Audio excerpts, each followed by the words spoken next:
Okay, now we are going to start off with our first type of problems that are consecutive numbers. Okay, a very important topic that we had talked about in our first lecture as well, but we are going to go in depth in our today's class. So basically आज हमारा जो topic है वो application of math in practical world problems and real life world problems हैं, जो I believe her university का aptitude आपसे test करता है. IBA, Habib, NUST and all of the universities. ठीक है, तो let's move ahead towards our topic of consecutive numbers. ठीक है, अब consecutive numbers में जो हम लोग बात करते हैं वो consecutive integers, consecutive even or odd integers, consecutive multiples of whatever number. सही, तो इसमें हमारे पास जो है हम लोगों को नंबर्स नहीं दिए जाते हैं. ठीक है, हम लोगों को कंडीशन नहीं दे दी जाती है कि हम लोग इतने कंसेक्यूटिव चीजों को ऐड करेंगे, माइनस करेंगे, ये कुछ भी करेंगे तो हमारे पास जो है वो रिजल्ट में ये चीज आ जाए. सही है, हमारे पास नंबर्स नहीं दिए जाते बेसिकली. तो हम लोगों को जो अज्यूम करते हैं हम लोग नंबर्स वो ये होते हैं कंसेक्यूटिव इंटीजर्स में ये वाले नंबर्स हम अज्यूम करते हैं.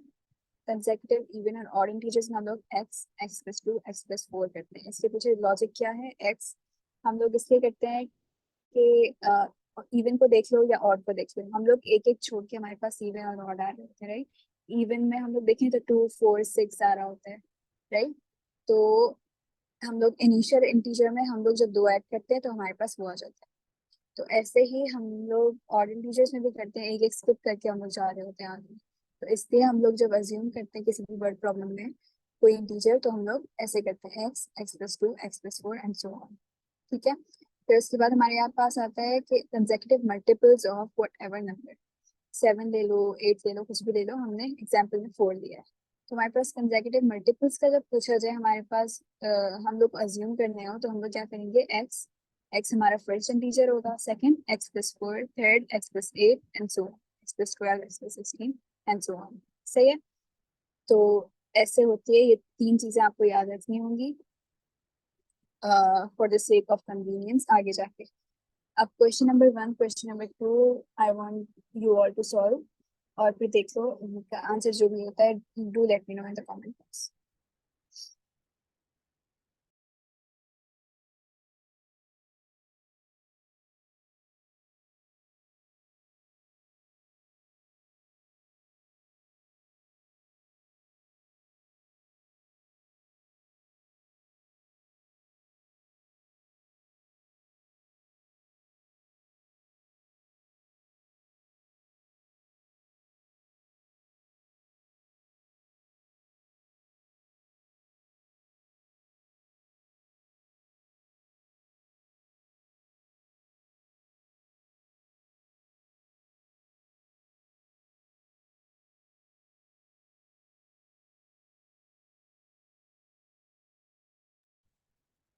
अच्छा, तो चलो अब let's move towards our approaches in this questions.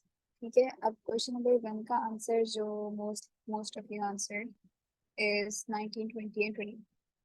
ठीक है, but we are still going to solve it. हम लोगों को दिया हुआ है the sum of the least and the greatest of three consecutive integers.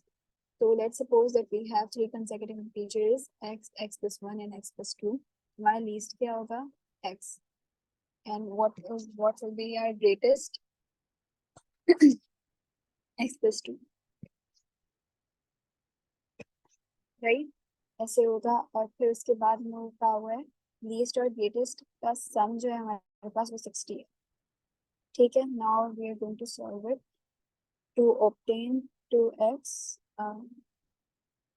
2x+4, or we are just going to switch to the another side. 2x equals to 58. सही है.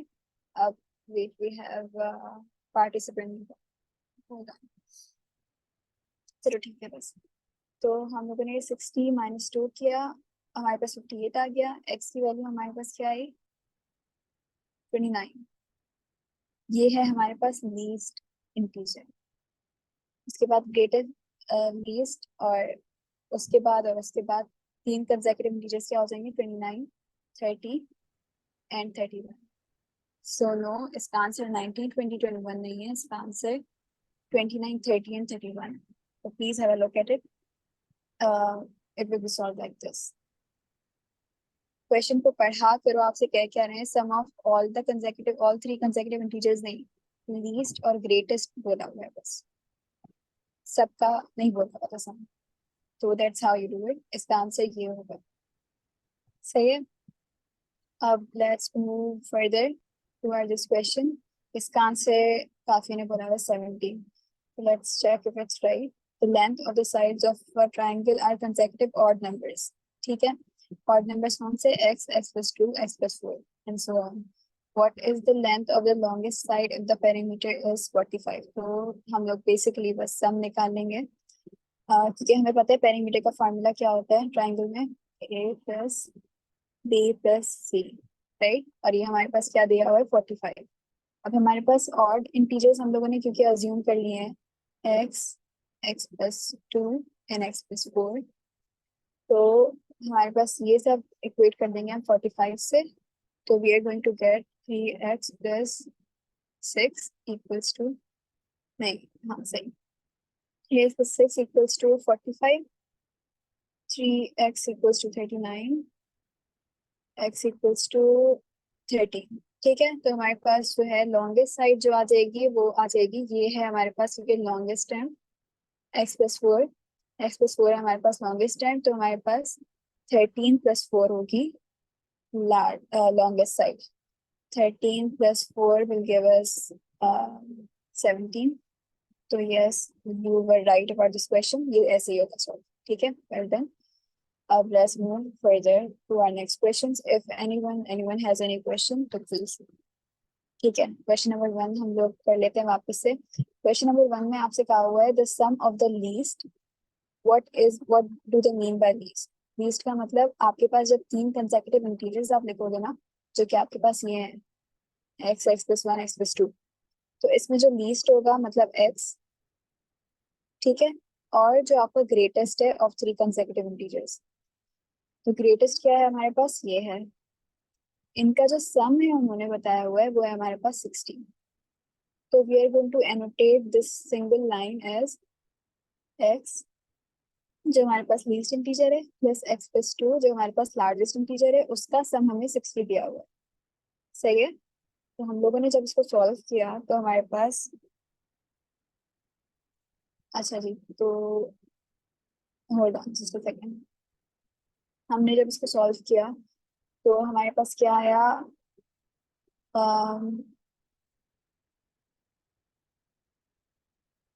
58 आया. और फिर हम लोगों ने एक्स को जब सॉल्व किया तो हमारे पास 29 आ गया. ठीक है.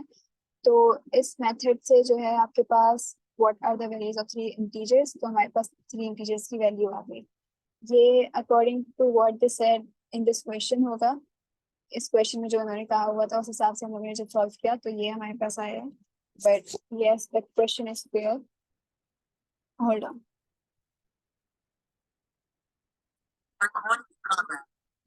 Anyway, now what do we have next? We have age problems, a very important topic. If you have like, it's a very tricky topic. If you once you have grip on it, तो आपके लिए बहुत आसान हो जाती हैं चीजें. लेकिन अगर ग्रिप नहीं होती है, ग्रिप कैसे होगी, ज्यादा से ज्यादा प्रैक्टिस करने से. ठीक है. जब ग्रिप नहीं होगी तो आप लोगों को this will be nothing other than a headache for you. ठीक है. As simple as that. तो खैर बहरहाल हम लोग कर लेते हैं इस चीज को. ये बहुत अच्छा टॉपिक है, तो बस इसमें प्रैक्टिस की जरूरत है. इसमें जो फॉर्मूलाज, ऐसे फॉर्मूलाज है नहीं. फॉर्मूलाज मैंने इस चीज को लिखा है यहाँ पर कि जैसे आपको ऐसी कोई स्टेटमेंट दी हुई हो तो उसमें से आप क्या डिराइव कर सकते हो, क्या एक्सट्रैक्ट कर सकते हो, उसके लिए मैंने लिखा हुआ है यहाँ पर. एनीवे, हमारे पास जो फर्स्ट लाइन दिया है वो ये है. फर्स्ट पॉइंट है if the current age is x and times the age is nx. ठीक है. most of you will be familiar with this term. कि if the current age is x, अगर किसी भी इंसान की करंट एज दी हुई हो हम लोग को x, अगर हमें कहा हुआ कि n टाइम्स द एज, तो हम लोग क्या करेंगे, n मल्टीप्लाइड बाय x. ठीक है. दूसरा पॉइंट है हमारे पास दिया हुआ है वो ये है if the current age is x then n years later hence n years hence or later will be n plus x। ठीक है, हमें दिया हुआ हो किसी भी क्वेश्चन में कि भाई किसी इंसान की अभी करंट एज जो है वो x है, लेकिन उसकी एज आप n सालों बाद बताओ। ठीक है, n कुछ भी ले लो आप, n3 4 कितने भी साल ले लो, n साल बाद बताओ तो आप क्या करोगे, x प्लस n कर दोगे। ठीक है, फिर उसके बाद आपसे पूछा हुआ है कि हाँ, if the current age is x, n years ago will be, अगर किसी भी इंसान की करंट एज x हो, 3 हो 4 हो वॉट एवर हो, तो n years ago, n साल पहले उसकी एज क्या थी, तो करंट एज में से आप n को माइनस कर दोगे। ठीक है, जो करंट एज होगी हमारी, प्रेजेंट एज होगी, उसमें से आप n years को माइनस कर दो, ऐसे। ठीक है, फिर उसके बाद आपसे बोला हुआ है ages in ratio A ratio B will be A X and B X. अच्छा, अब इधर लिखा हुआ ये चीज समझ में नहीं आएगी, बहुत कंफ्यूजिंग होकर कंफ्यूज करके लिखा हुआ है, बट इससे मतलब सिर्फ यही है कि आपके पास ए अपॉन बी करके फ्रैक्शन में कोई दिया हुआ हो, रेशो में कुछ दिया हुआ हो, तो आप उससे क्या एक्सट्रैक्ट कर सकते हो कि आपकी जो एज है वो, फॉर एग्जाम्पल हमारे पास ये रेशो दिया हुआ हैज 3:4। ठीक है, तो हम लोग क्या करेंगे, उसको 3x एंड 4x लिख सकते हैं, 3x और 4x लिख सकते हैं हम इस चीज को। ठीक है, अगर रेशो में हमें हमारे पास दिया हुआ हो तो हम लोग ऐसे इस चीज को लिख सकते हैं। आप लोगों को मजीद क्वेश्चन मैंने इस पे दिए हैं, तो क्वेश्चन पढ़ के आपको मजीद ये वाली बात समझ में आ जाएगी। ठीक है, अभी ये फर्स्ट तो हमारे पास जो है वो एक एग्जाम्पल है, तो इसको I want to solve this one, और I solve it for you guys, ताकि आप लोगों को फिर ये समझ में आ गया तो फिर फर्दर क्वेश्चन आप खुद से कर सकते हो। तो please start solving this one.